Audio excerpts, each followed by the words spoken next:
Bismillahirrahmanirrahim. Assalamualaikum warahmatullahi wabarakatuh. Hai anak-anak semuanya, bagaimana kabarnya hari ini? Semoga kalian dalam keadaan sehat walafiat dan selalu diberkahi oleh Allah Subhanahu wa taala. Dan anak-anak semuanya, mari kita berdoa bersama supaya virus corona ini hilang dari dunia, khususnya Indonesia. Anak-anak soleh solehah, pada pertemuan kali ini kita akan membahas tentang keberagaman penduduk Indonesia. Sebelum kita ke materi, terlebih dahulu Ustadz akan menjelaskan tentang keterkaitan materi ini dengan firman Allah Subhanahu wa taala pada surah Al-Hujurat ayat ke-13 yang artinya, hai manusia, sesungguhnya kami menciptakan kamu dari seseorang laki-laki dan seorang perempuan dan menjadikan kamu berbangsa-bangsa dan bersuku-suku supaya kamu saling kenal mengenal. Sesungguhnya orang yang paling mulia di antara kamu di sisi Allah ialah orang-orang yang paling takwa di antara kamu. Sesungguhnya Allah Maha mengetahui lagi Maha mengenal. Baik anak-anak soleh solehah, kandungan dari surat Al-Hujurat ayat 13 ini adalah manusia berasal dari satu keturunan, yakni Nabi Adam dan Hawa, sehingga pada hakikatnya mereka setara. Yang kedua, keragaman adalah sunatullah karena Allah menjadikan manusia berkembang demikian banyak sehingga menjadi berbangsa-bangsa dan bersuku-suku untuk saling mengenal. Dengan saling mengenal, maka kita akan saling memahami dan akan mudah untuk bekerja sama. Seluruh manusia setara di hadapan Allah Subhanahu wa taala. Yang membedakan adalah ketakwaannya. Ini sesuai dengan surah yang lain, yakni fujuraha wa taqwaha. Sesungguhnya iman itu ada dua, ya, bisa berkurang dan bisa bertambah. Berkurang karena melakukan kejelekan atau amal buruk, bertambah karena melakukan amal baik atau ketakwaan. Allah Maha mengetahui segala hal yang dilakukan oleh manusia. Anak-anak semuanya, intisari dari ayat ini adalah mengajarkan kita kesetaraan, toleransi, dan kerjasama serta menghapus diskriminasi. Sekarang kita akan lanjut ke materi. Keberagaman penduduk Indonesia. Di sini Ustadz akan menjelaskan 3 sub materi. Yang pertama adalah persebaran kepadatan penduduk Indonesia. Yang kedua adalah persebaran suku di Indonesia. Yang ketiga adalah persebaran agama di Indonesia. Yang pertama adalah persebaran kepadatan penduduk Indonesia. Persebaran penduduk adalah bentuk penyebaran penduduk di suatu wilayah atau negara. Apakah penduduk tersebut tersebar merata atau tidak. Sedangkan kepadatan penduduk adalah angka yang menunjukkan jumlah rata-rata penduduk pada setiap kilometer persegi pada suatu wilayah negara. Jadi dapat kita simpulkan bahwa persebaran penduduk mengenai tempat tinggal manusia, sedangkan kepadatan penduduk mengenai seberapa banyak orang yang tinggal dalam wilayah tersebut. Coba kita lihat peta kepadatan penduduk Indonesia. Di sini ada sekitar 7 warna. Warna ini akan menunjukkan seberapa padat penduduk pada wilayah tersebut. Kita mulai dari warna hijau tua. Di sini angkanya kurang dari 10. Di sini wilayah yang mencakupi kurang dari 10 ini adalah Papua Barat. Yang kedua adalah warna hijau muda. Angkanya 10 sampai 49 km persegi. Wilayah yang mencakup dari angka ini adalah Kalimantan Barat, Kalimantan Timur, Kalimantan Tengah, Sulawesi Tengah, Maluku Utara, Maluku, dan Papua. Selanjutnya warna hijau muda yang agak pudar. Angkanya 50 sampai 99 km persegi. Wilayah yang mencakup dari angka ini adalah yang pertama Aceh, Riau, Jambi, Bengkulu, Sumatera Selatan, Kepulauan Bangka Belitung, Kalimantan Selatan, Sulawesi Tenggara, NTT, dan Gorontalo. Selanjutnya warna kuning. Angkanya dari 100 sampai dengan 199 km persegi.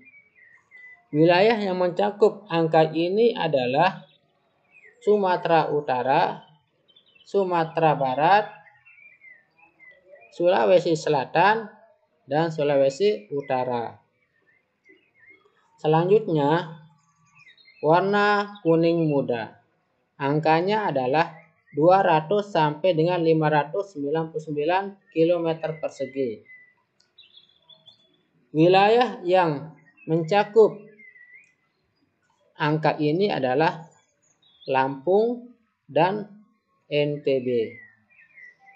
Kemudian ke warna hijau, warna merah muda atau orange. Wilayah yang mencakup angka ini adalah Pulau Jawa, yaitu Banten, Jawa Barat, Jawa Tengah, Yogyakarta, dan Jawa Timur, dan Provinsi Bali. Selanjutnya yang warna merah. Angkanya lebih dari 1299. Ini terdapat di daerah ibu kota Jakarta ya. Daerah keistimewaan Jakarta, daerah keistimewaan ibu kota Jakarta. Selanjutnya anak-anak, sekarang kita akan melihat wilayah Indonesia atau kependudukan Indonesia itu secara pulau, di mana Pulau Jawa paling banyak penduduknya. Di sini sampai dengan 149 juta jiwa. Yang kedua adalah Pulau Sumatera 55 juta jiwa. Pulau Sulawesi 19 juta jiwa. Pulau Kalimantan 15 juta jiwa. Pulau Bali, Provinsi NTB dan NTT yaitu 14 juta jiwa. Maluku Utara dan Maluku 2,9 juta jiwa. Dan terakhir adalah Papua 4,1 juta jiwa.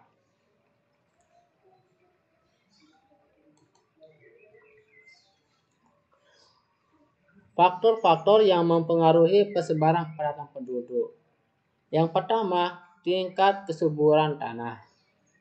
Yang kedua, bentuk lahan. Apakah pegunungan, dataran tinggi, dataran rendah, dan lainnya. Yang ketiga, iklim yang baik. Yang keempat, pusat pemerintahan. Baik di pemerintahan pusat, provinsi, kota kabupaten, dan lain-lainnya. Yang kelima, pusat kegiatan ekonomi dan industri. Yang keenam, ketersediaan sarana dan prasarana transportasi. Yang ketujuh, ketersediaan pusat pendidikan. Yang kedua, persebaran suku di Indonesia. Anak-anak semuanya, Indonesia memiliki wilayah daratan dan kepulauan yang sangat luas. Hal ini mengakibatkan munculnya keberagaman penduduk yang terdiri dari berbagai macam suku, budaya, bahasa, ras, agama, serta kepercayaan. Walaupun kita berbeda, lantas tidak membuat Indonesia menjadi terpecah belah. Indonesia tetap harmonis dalam persatuan dan kesatuan dengan keberagamannya.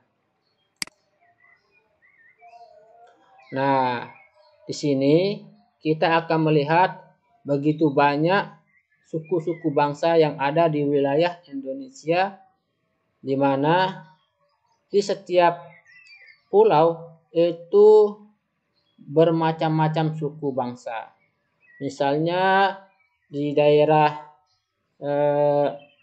atau di pulau Sumatera ini banyak sekali suku bangsa. Salah satunya adalah suku Batak yang ada di Sumatera Barat, suku Aceh, dan lain-lain. Sekarang kita akan membahas 10 suku besar di Indonesia. Di mana di sini yang pertama atau yang paling besar adalah suku Jawa yang terletak di Pulau Jawa. Yang kedua adalah suku Sunda. Ini ada di Jawa Barat. Suku Batak ada di Sumatera Utara. Suku Madura ada di Pulau Madura. Suku Betawi ada di Jakarta. Suku Minangkabau ada di Sumatera. Suku Minangkabau. Yang ketujuh suku Bugis. Yang kedelapan suku Melayu. Yang kesembilan suku Banten. Yang 10 suku Banjar. Ini semua adalah suku-suku dari yang terbesar, 10 suku yang terbesar. Nah, ya. Kita lanjut. Sekarang karena kita tinggal di daerah NTB, maka kita akan bahas suku-suku yang ada di NTB. Yang pertama adalah suku Sasak. Yang kedua adalah suku Samawa. Yang ketiga adalah suku Mbojo. Ini dikenal dengan Sasambo. Ini ada lagunya, boleh kalian nonton di YouTube. Ya. Lanjut. Sekarang kita lihat di sini sudah ada peta provinsi NTB. Di Lombok ada suku Sasak. Baju adatnya seperti ini. Sering kita lihat ketika ada orang nyongkolan. Di Sumbawa ada suku Samawa. Pakaian adatnya seperti ini. Di Dompu itu suku Mbojo. Pakaiannya seperti ini. Ya, jika ada festival maka itu akan digunakan pakaiannya. Di Bima ada baju ketika acara budaya seperti ini. Ada juga pakaian adat Rimpu namanya. Ini pakai kain sarung. Ya. Selanjutnya persebaran agama di Indonesia. Anak-anak semuanya, agama di Indonesia punya peranan penting di kehidupan masyarakat. Beberapa agama di Indonesia punya pengaruh secara kolektif untuk politik, ekonomi, dan juga budaya. Pemerintah kita secara resmi mengakui 6 agama di Indonesia, yaitu Islam, Kristen, Protestan, Kristen Katolik, Hindu, Buddha, dan terakhir adalah Konghucu.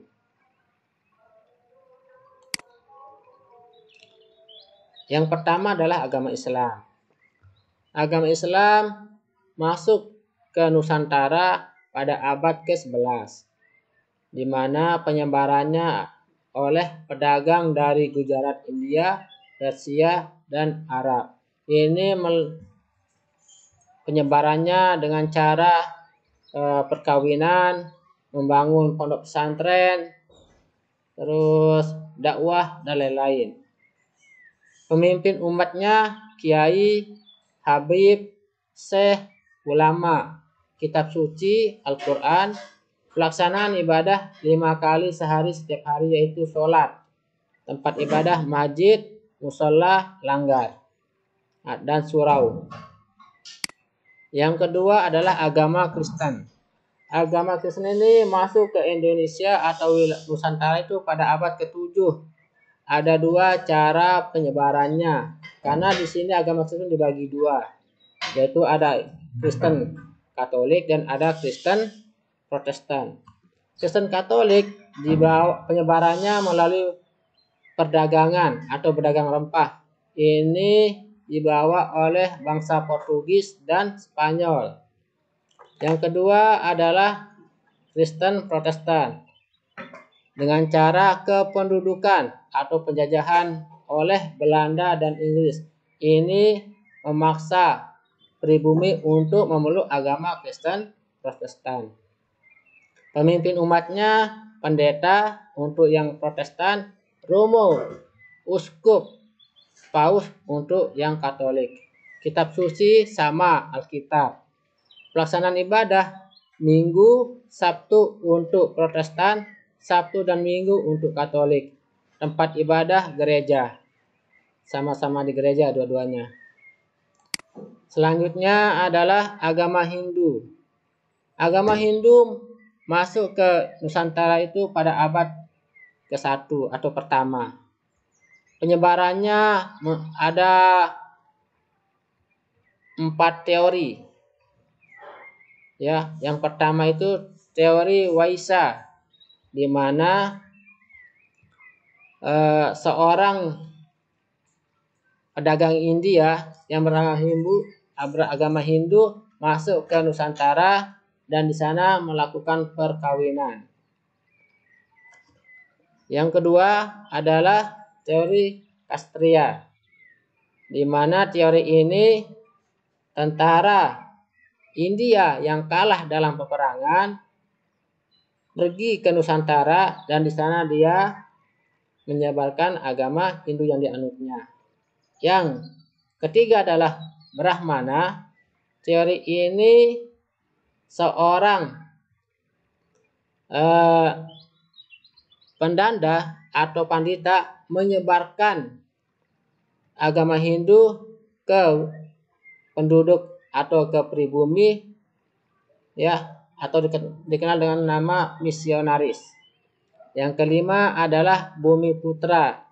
Teori ini berpendapat bahwa agama Hindu dipeluk oleh pribumi, warga pribumi tanpa ada paksaan, tetapi dengan dirinya sendiri mau memeluk agama Hindu.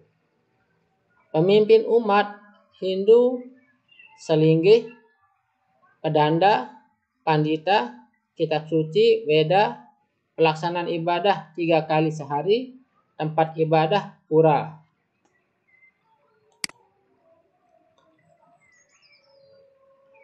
Agama Buddha. Agama Buddha masuk ke Nusantara pada abad ke-5 yang dibawa oleh seorang pengelana dari Cina yang bernama Fa Hien. Dan agama Buddha berkembang pesat pada zaman kerajaan Sriwijaya. Pemimpin umat Buddha namanya adalah biksu, pandita, dan bante. Kitab suci Tripitaka.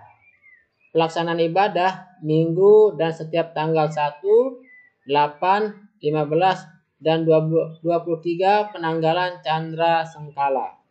Tempat ibadah vihara. Yang terakhir adalah agama Konghucu atau Konfusianisme. Pada zaman Presiden Soeharto atau Orde Baru, agama Konghucu tidak diakui atau dilarang oleh pemerintahan Presiden Soeharto. Baru ketika Presiden Gus Dur menjabat sebagai presiden, agama Konghucu diakui menjadi agama yang ke-6. Pemimpin umat agama Konghucu adalah Huesi, Wenci, Jiaosheng, semua bahasa Cina. Kitab suci Sisu, Wujing, Qiaojing. Pelaksanaan ibadah tanggal 1 dan 15 Yinli atau Imlek dan Minggu. Tempat ibadah Kelenteng, Kong Miao, Wen Miao, Litang.